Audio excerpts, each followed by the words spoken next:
আমার নাম শ্রী নিখিল চন্দ্র মল্লিক।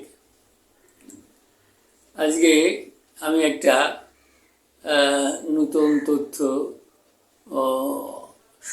সবাইকে জানাচ্ছি।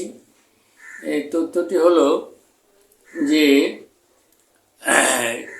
ঠাকুরনগর মতুয়া মেলায় তখনও হরিচাঁদ গুরুচাঁদ শান্তিমাতা মা এদের পুতুল বা মূর্তি বিক্রি হতো না।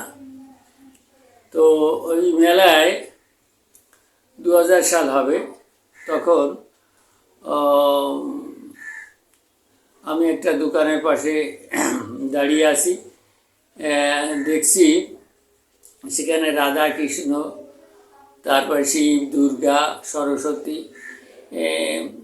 আরও অনেক দেবদেবীর সব পুতুল বা মূর্তি গড়ে নিয়ে এক ভাস্কর বিক্রি করছে।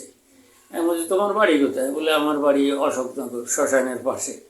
তাই আমি বলি যে, তোমার মূর্তি বিক্রি হয়েছে? তখন বলছে, না বাবু, 2 দিন হয়ে গেল, কিছুই বিক্রি হয়নি। 5-6 হাজার টাকা খরচ করে দোকান দিয়ে বসেছি, তা কিছুই বিক্রি হয়নি।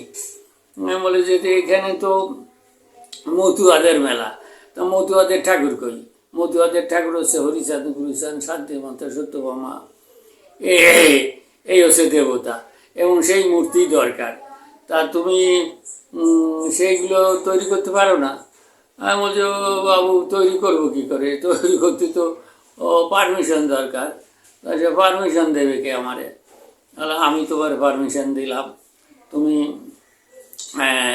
সামনের বছর যত পারো ঠাকুরের মূর্তি তৈরি করে নিয়ে আসো, দেখবে বিক্রি হয়ে যাবে। বলে, যে কি আপনি কি পারমিশন দেবেন? বলে, আমি পারমিশন দিলাম তোমারে, আমি হচ্ছে হরিচাঁদ ঠাকুরের আসল সন্তান। তার কারণ হচ্ছে কি, হরিচাঁদ ঠাকুরের প্রচারের জন্যে, বিশ্বব্যাপী প্রচারের জন্যে আমি সিনেমা করেছি। সেই সিনেমা দিকে দিকে প্রচার হয়েছে হরিচাঁদ লীলা, এবং তাতে অসংখ্য টাকা পয়সা খরচ করেছি। ওই কাবুলিওয়ালার কাছ থেকে সুদে টাকা নিয়ে বউয়ের গানা বন্ধক রেখে এইভাবে করেছি। তাহলে আমি তো ঠাকুরের সন্তান না, আমি হচ্ছে ঠাকুরের আসল সন্তান। সেই জন্য আমি তোমার অনুমতি দিলাম। একে কারুর অনুমতি লাগবে না, এই ঠাকুরকে কারুর অনুমতি লাগবে না। যাও, তোমায় সামনের বছর যত পারো ঠাকুরের মূর্তি করে নিয়ে আসবে। তো যাই হোক, পরের বছর গেলাম।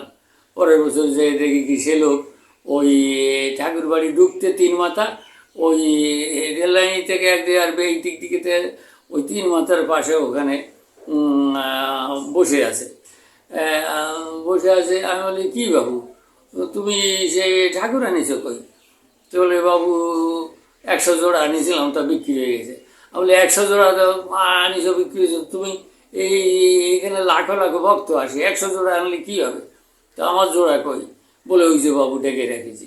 তা সেখান থেকে আমার এই প্রমাণ, আমার ওই হরিচাঁদ শান্তিমাতার মূর্তি দিল। ওই সেইটাই হচ্ছে আমার বাড়ি, হচ্ছে ঠাকুরের মূর্তি আমার আসনে। তার আগে বিভিন্ন ভক্ত বাড়িতে মাটির মূর্তি দেখেছি। কিছু কিছু জায়গায় ওই সিমেন্টের মূর্তিও করেছিল তখন। যাই হোক, সেই যে তার দেখা দেখি, তার পরের বছর থেকে ওই ঠাকুরনগর মেলায় তখন ঠাকুরের মূর্তি আসা আরম্ভ করলো। তো তারপর থেকে মাটির মূর্তি বাদ দিয়ে ফাইবারের মূর্তি, পাথরের মূর্তি, কত রকম মূর্তি এখন ঠাকুরনগর মেলায় আসছে। এই কথাটা অনেকেই জানেন না। তা যাই হোক, এই অদমের দ্বারাই মোটামুটি এই প্রচারটা হয়েছে। এখন তো আপনি মানুষ প্রমাণ, এই বড় বড় 3 ফুট 3.5 ফুট ফাইবারের মূর্তি আপনি ঠাকুরনগর মেলায় আসলে পেয়ে যাবেন। যাই হোক, একটা নতুন তথ্য ও আপনাদের দিলাম। এই অদমকে একটু স্মরণ রাখবেন। জয় হরিচান, জয় কৃষ্ণ হরি বাবা।